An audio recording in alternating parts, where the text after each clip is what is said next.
Socialization. Growing up, I lived in a small town called Belmont. When I was a child, I learned socialization and social reproduction through my parents.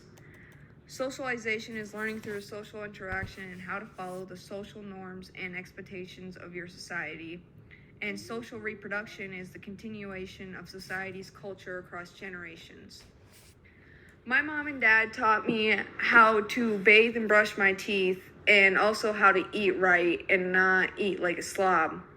Just like how their parents taught them how to eat right and do all the basic necessities that your body needs daily. Through social reproduction, my parents taught me how to be polite and say thank you, please, and if someone says hi to you, then you say hi back, which at first I was a little scared because I was shy, but after a while I learned how to say hi to people when they say hi back to me, and it has just now become a habit to say hi to everybody that I see. But my parents taught me a lot, and I'm grateful for them teaching me the right way.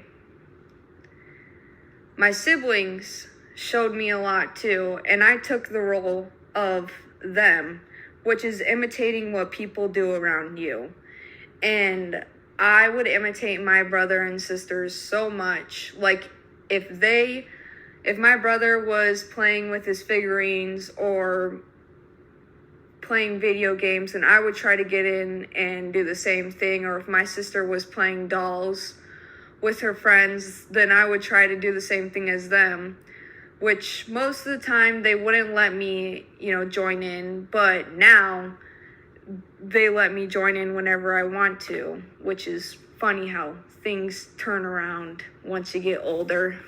But once I got into high school and everything, all of my friends had iPhones or some technology thing like computers or iPods or iPads.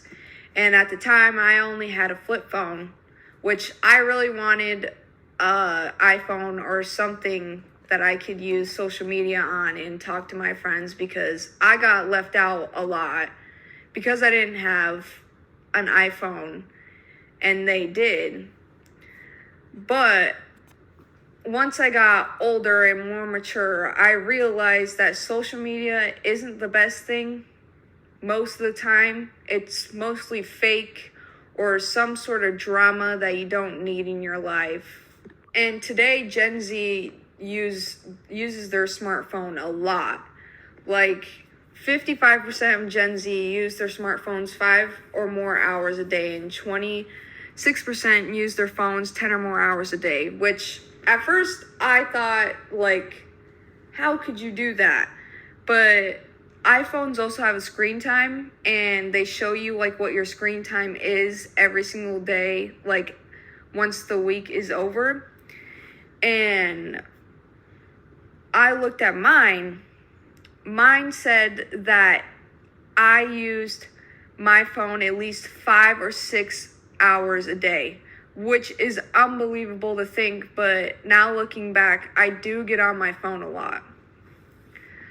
31% of Gen Z feel uncomfortable if they are without their phones for 30 minutes or less, which I do believe, because there are a lot of people out there that have like anxiety if they don't have their phones, or like, something that is important to them. If they don't have it, then they just get really amped up and they just anxious and they need to find it.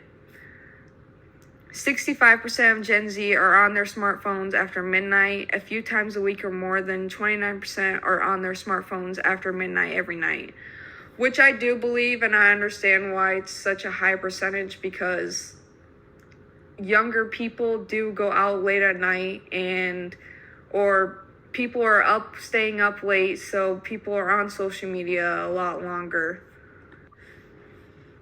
But after I got out of high school and once I got into college, I had to relearn a lot of things, which it wasn't that big of an adjustment, because I started doing like my own like like cooking for myself and everything once I got into high school.